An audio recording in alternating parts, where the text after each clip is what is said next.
So the question at this point is not whether we can altogether avoid this crisis. It is whether we can just avoid the worst consequences.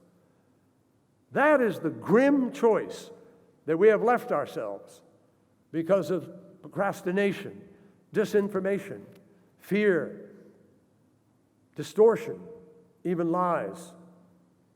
The test ahead of us is not just a political one.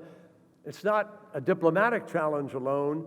It is a test literally pitting human nature against itself, which pushes the monsoon further south, causing drought and fire in the Amazon. But I am an optimist about what we've achieved last November in Glasgow if we build on it. Almost 200 nations came together and took unprecedented steps in the cause of the climate battle. Those 200 nations resolved together, and that's not an easy thing, as Amar will tell you, pulling 200 nations with different economies and different hopes, different capacities together.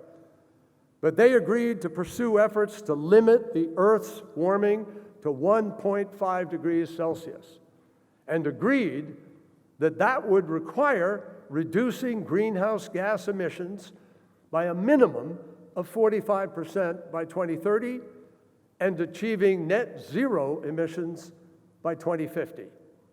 My friends, if we don't do this, not as a matter of politics or ideology, but if we don't do this, we will blow through that 1.5 degree limit, and we would likely be not able to avoid the worst consequences of the climate crisis. That is a reality.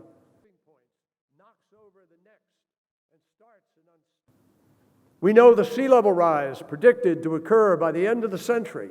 We learned this just a week ago. That sea level rise will now happen in the next 30 years, not at the end of the century. We know pollution, choking the atmosphere, kills 10 million people a year, globally, every year. We know that unprecedented extreme heat kills another 5 million. We know the Arctic is warming at least twice as fast as the rest of the planet, and the permafrost, which contains an entire ice age of methane and carbon dioxide, is alarmingly thawing in Russia, Canada, Alaska, and across the Arctic Circle.